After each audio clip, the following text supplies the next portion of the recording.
नमस्कार। मैं वीके शास्त्री अपने चैनल के माध्यम से आप सभी दर्शकों का बहुत बहुत स्वागत करता हूं। जैसा कि मैं आपको गज केसरी राजयोग के वीडियो के माध्यम से हर माह में बनने वाले शुभ योगों, शुभ मुहूर्त की जानकारी देता रहता हूं, उसी क्रम में आज के वीडियो में बात करेंगे मीन राशि के जातकों की कुंडली में जून 2023 में अलग अलग डेट्स पर बनने वाले गज केसरी राजयोगों के बारे में।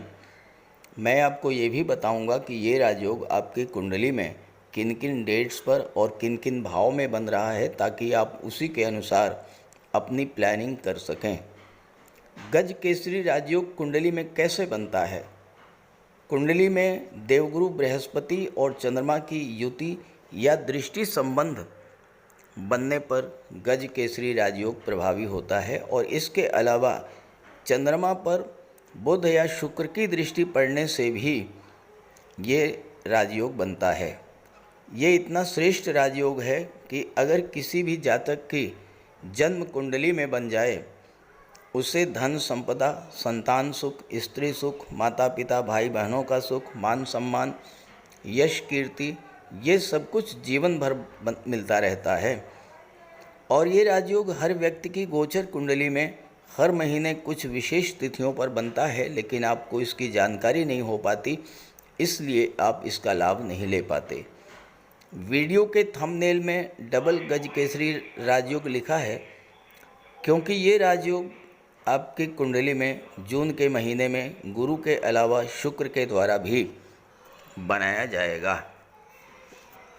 ये राजयोग इतना श्रेष्ठ राजयोग होता है कि इस राजयोग के दौरान आप किसी भी शुभ कार्य की शुरुआत करें, जैसे कि आपको कोई प्रॉपर्टी खरीदनी हो, शेयर या गोल्ड में निवेश करना हो, मकान बनवाना हो, वाहन खरीदना हो, किसी जॉब के लिए अप्लाई करना हो, किसी सरकारी योजना से लाभ लेने के लिए आवेदन करना हो, कोई गवर्नमेंट कॉन्ट्रैक्ट लेना हो, किसी गवर्नमेंट प्रोजेक्ट से जुड़ना हो, शादी ब्याह के रिश्ते तय करने हो, विदेश जाना हो, नए व्यापार व्यवसाय की शुरुआत करना हो, यात्रा देशाटन पर जाना हो, कोई धार्मिक या मांगलिक आयोजन करना हो, या इस तरह का कोई भी अन्य शुभ कार्य, अगर आप इस राजयोग के दौरान उस कार्य की शुरुआत करते हैं तो उसमें सफलता और लाभ के प्रबल योग बनते हैं।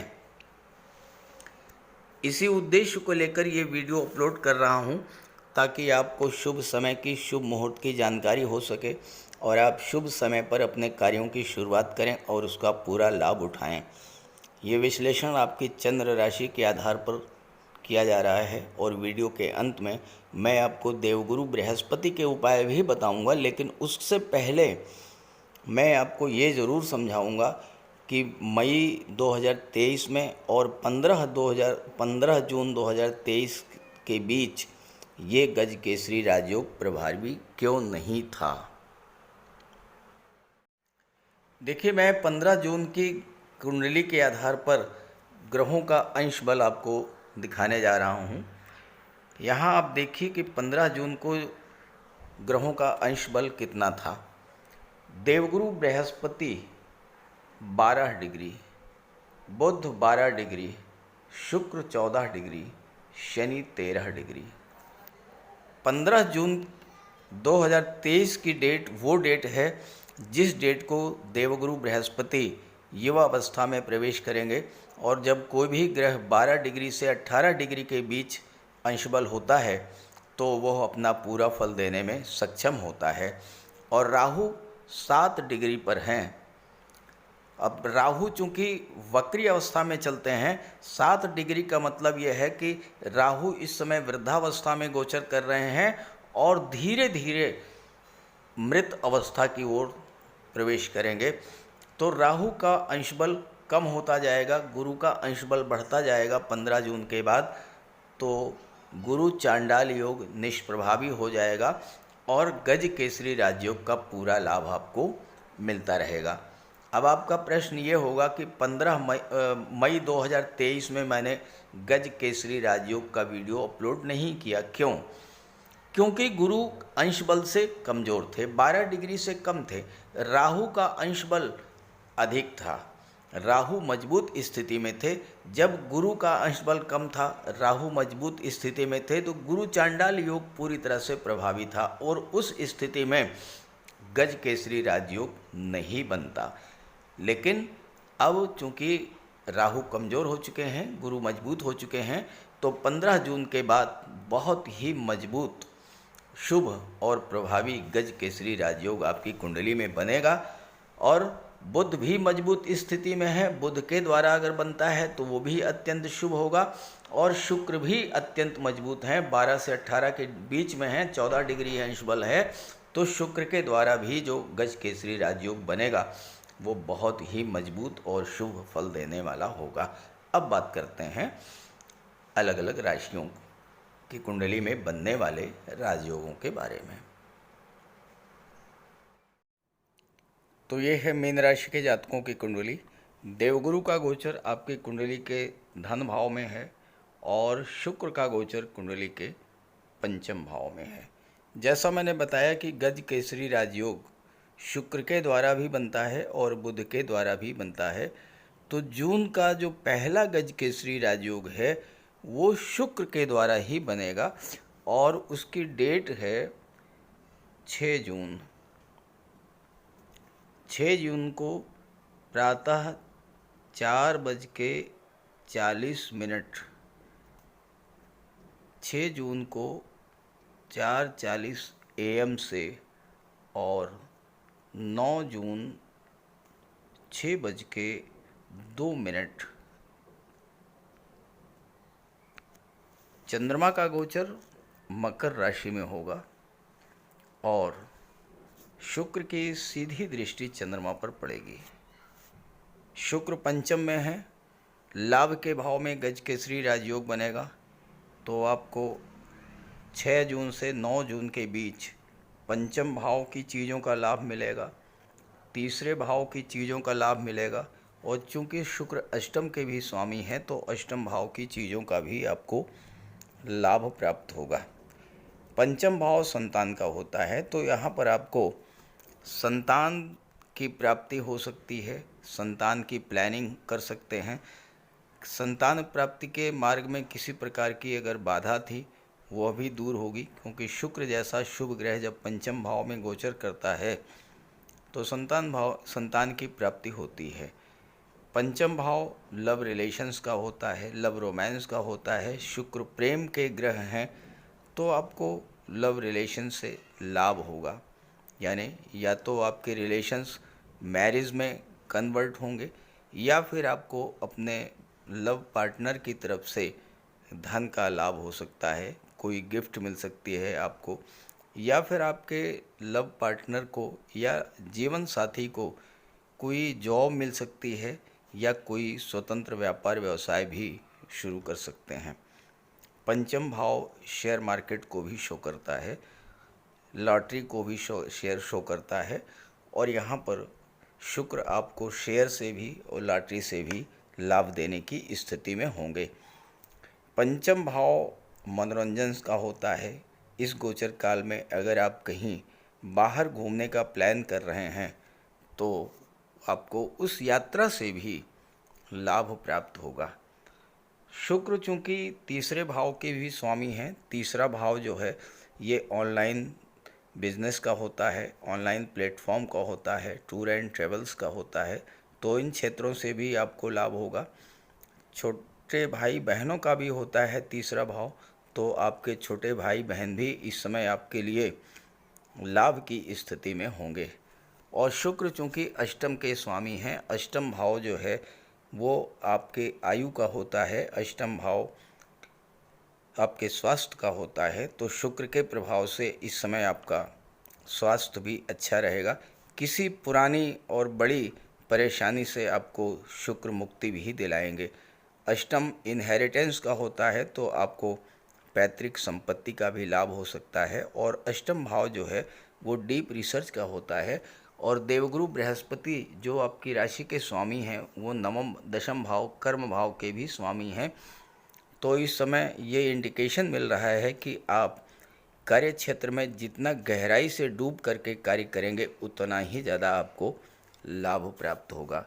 अब आइए बात करते हैं अगली डेट के बारे में। अगली डेट और टाइम आप नोट कीजिएगा। 13 जून, 13 जून को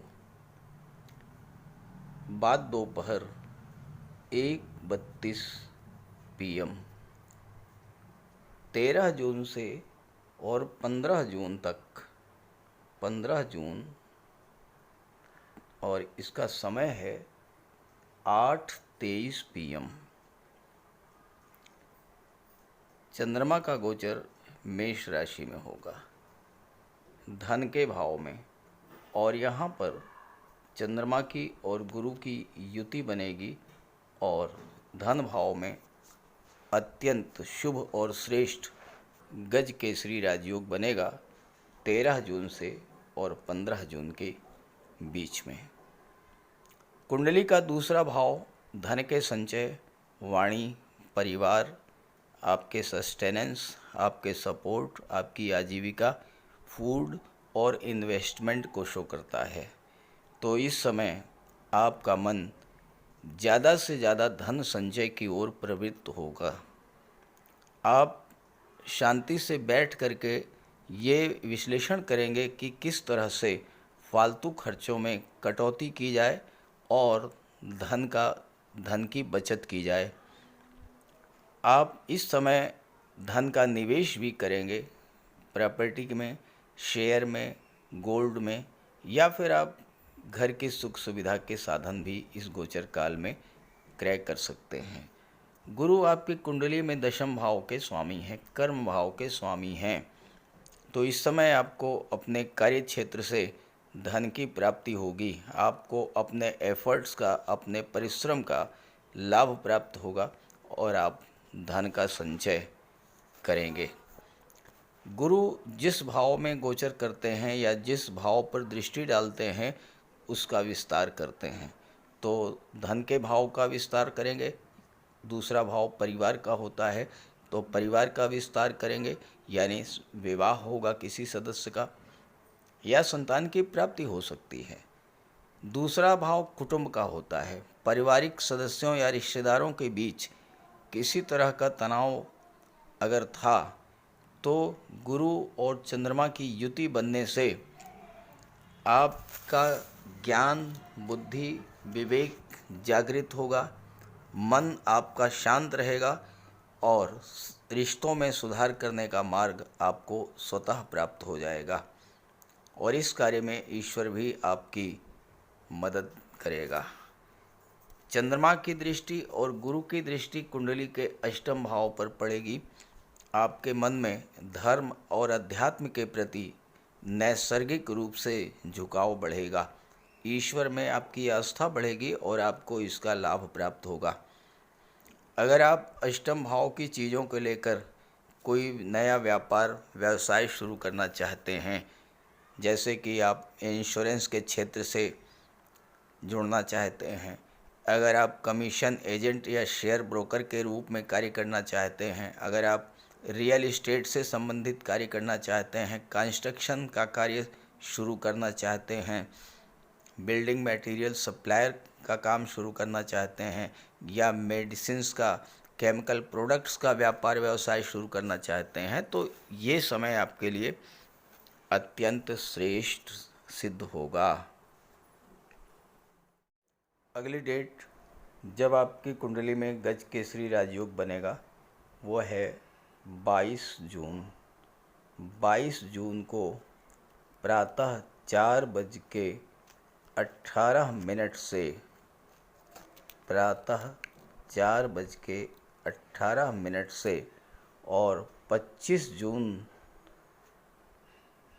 4:52 4:52 PM बाद दोपहर। तो इस तरह से 22, 23, 24, 25 इन दिनों गज केसरी राजयोग आपकी कुंडली में प्रभावी रहेगा, क्योंकि चंद्रमा का गोचर सिंह राशि में होगा और गुरु की दृष्टि चंद्रमा पर पड़ेगी। हालांकि छठे भाव में गज केसरी राजयोग उतना प्रभावी नहीं होता है, लेकिन छठे भाव का संबंध गुरु और चंद्रमा से जब बनेगा तो छठे भाव के शुभ फल तो आपको प्राप्त होंगे ही होंगे। अब छठा भाव वैसे तो रोगों का, कर्ज का, शत्रुता का माना जाता है, लेकिन इसके अलावा छठा भाव और भी कई चीज़ों के लिए बहुत ही महत्वपूर्ण है, क्योंकि छठा भाव जो होता है वो नौकरी का होता है, छठा भाव सर्विस सेक्टर का होता है, छठा भाव कंपटीशन का होता है, छठा भाव रोगों का होता है, तो आपके स्वास्थ्य में सुधार देखने को मिलेगा। गुरु और चंद्रमा दोनों ही अत्यंत शुभ सौम्य शीतल ग्रह हैं। इनके प्रभाव से आपका मन शांत रहेगा। मानसिक शांति मिलने से आप अपने भविष्य को लेकर जो प्लानिंग कर रहे थे उसी को लेकर आगे बढ़ेंगे। कंपटीशंस को बीट करने का भी ये बहुत अच्छा समय रहेगा। किसी प्रतियोगी परीक्षा का रिज़ल्ट आपके पक्ष में आ सकता है, या फिर आप प्रतियोगी परीक्षाओं को क्रैक करने की दिशा में नई सोच के साथ आगे बढ़ेंगे। आपके मन में एक उत्साह, नया उत्साह उत्पन्न होगा कॉम्पिटिटिव एग्ज़ाम्स को लेकर के, और इसके अलावा आपको ननिहाल पक्ष का भी सहयोग मिलेगा। आप अपने व्यापार व्यवसाय को बढ़ाने के लिए बैंक से लोन भी ले सकते हैं और यहाँ भी आपको सफलता मिलेगी। छठा भाव सर्विस सेक्टर का होता है। आप छठे भाव की चीज़ों से जुड़कर कोई नया कार्य व्यवसाय शुरू करना चाहते हैं तो शुरू कर सकते हैं, जैसे वकालत का कार्य है, कंसल्टेंट का कार्य है, मेडिकल का कार्य है, पैथोलॉजी का कार्य है, कोई क्लिनिक है, कोई डिस्पेंसरी है, या सोशल सर्विस का कार्य, या राजनीति से जुड़ने का कार्य। और चंद्रमा की दृष्टि चूँकि 12वें भाव पर पड़ेगी तो विदेश जाने के मार्ग की बाधाएं भी दूर होंगी, और छात्र हैं तो उच्च शिक्षा के लिए विदेश जाने का योग बनेगा। आपको कोई छात्रवृत्ति या फाइनेंशियल एड भी मिल सकती है।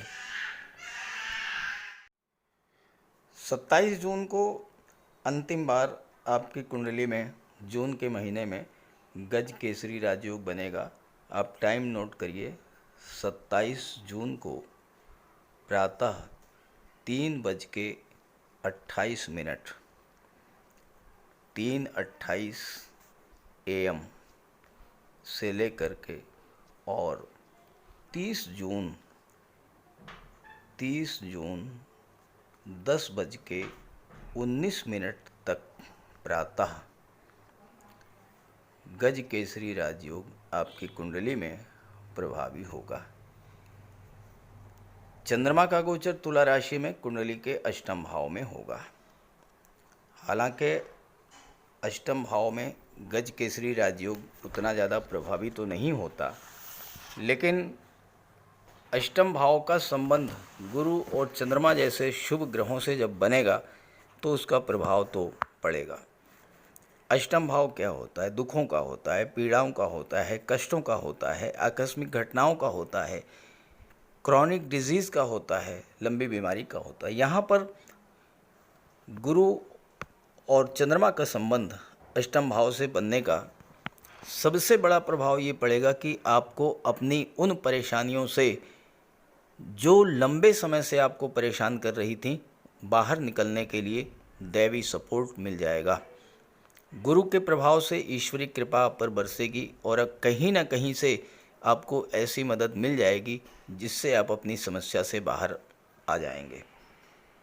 अष्टम भाव ससुराल पक्ष को शो करता है और हो सकता है कि इस समय आपका विवाह हो और आपको ससुराल पक्ष से लाभ मिले। अष्टम भाव इनहेरिटेंस को शो करता है। पैतृक संपत्ति संबंधी कोई विवाद था वो सुलझ सकता है। आपको वसीयत या विरासत से संपत्ति मिल सकती है। अष्टम भाव डीप रिसर्च को शो करता है, गहराई से सोचने का होता है। आप धन संबंधी, कैरियर संबंधी, रिश्ते नातों संबंधी या स्वास्थ्य संबंधी कोई समस्या हो तो उस पर गहन मंथन करके उससे बाहर निकलने का मार्ग तलाश कर लेंगे। कोई नया कार्य व्यवसाय शुरू करना चाहते हैं तो इस समय आप अष्टम भाव की चीज़ों से जुड़कर शुरू कर सकते हैं, सफलता मिलेगी। जैसे इंश्योरेंस का क्षेत्र है, शेयर ब्रोकर के रूप में, कमीशन एजेंट के रूप में, या फिर रियल एस्टेट या प्रॉपर्टी डीलिंग के कार्य से जुड़ करके आप जीवन में आगे बढ़ सकते हैं। तो इस तरह से मीन राशि के जातकों के लिए जून के महीने में जब जब गज केसरी राजयोग बन रहा है उसके बारे में सारे डिटेल्स मैंने दे दिए हैं। आप इन डेट्स पर कोई नए शुरुआत करके देखिए, बहुत अच्छा रिजल्ट आएगा। और ज़्यादा लाभ के लिए आप गुरु का उपाय भी कीजिएगा। तो बात करते हैं उपायों पर। कुंडली में देवगुरु बृहस्पति का बहुत ही महत्वपूर्ण स्थान है, क्योंकि देवगुरु कुंडली के पंचम और नवम भाव के कारक होते हैं। पंचम भाव से संतान का विचार किया जाता है, शिक्षा का विचार किया जाता है, और नवम भाव से भाग्य का विचार किया जाता है। गुरु ग्रह भाग्य के लिए जिम्मेदार माने जाते हैं और किसी भी कार्य की सफलता के लिए देवगुरु का मजबूत होना बहुत ज़रूरी है। जब कुंडली में देवगुरु मजबूत होते हैं तो भाग्य का साथ मिलता है, जिस काम में हाथ डालते हैं वो सफल होता है, विवाह समय से होता है, शिक्षा अच्छी मिलती है, गुरु की कृपा रहती है, धन की प्राप्ति होती है। तो देवगुरु के लिए कुछ उपाय बताने जा रहा हूँ, उपाय ज़रूर कीजिएगा। अगर आपकी जन्म कुंडली में गुरु कमज़ोर स्थिति में है तो आपको गुरुवार का व्रत करना चाहिए। स्नान करते समय जल में आधा चम्मच हल्दी डालकर स्नान करें। स्नान के बाद पीले रंग के वस्त्र धारण करें और साथ ही साथ केसर या हल्दी का तिलक लगाएं। और गुरुवार के दिन भगवान विष्णु की उपासना करें। घर में केले का एक वृक्ष लगा लें, उसकी पूजा करें, उसकी सेवा करें। भोजन में चने के बेसन, चीनी और घी से बने लड्डू का सेवन करें और अपनी क्षमता के अनुसार पीले वस्त्र, हल्दी, शहद, धार्मिक पुस्तकें, इन सब का दान कर सकते हैं। अगर गुरु ग्रह कमज़ोर है तो पुखराज धारण करें, लेकिन इसके लिए किसी योग्य ज्योतिषी की सलाह ले लें। माता पिता, गुरु और बुज़ुर्गों का सम्मान करें, उनकी देखभाल करें और उनका आशीर्वाद प्राप्त करें। साफ सफाई रखें, गुरु की सेवा करें और दही और चावल गरीबों को खिलाएं। किसी गरीब को, किसी दिव्यांग व्यक्ति को भोजन कराएं। किसी वृद्धाश्रम में जाकर के वृद्धों के साथ कुछ समय बिताएं, उनकी समस्याओं को जानें, समझें। कोई ज़रूरी नहीं है कि आप धन से ही सहायता करें, तन और मन से भी आप मदद कर सकते हैं दूसरों की, और ऐसा करने से देवगुरु अत्यंत प्रसन्न होते हैं। और जब देवगुरु बलवान होंगे तो आपको पूरा लाभ मिलेंगे। तो ये उपाय करके देखिएगा, लाभ होगा। कमेंट करके बताइएगा ताकि आपके साथियों को भी इसका लाभ मिल सके। नमस्कार।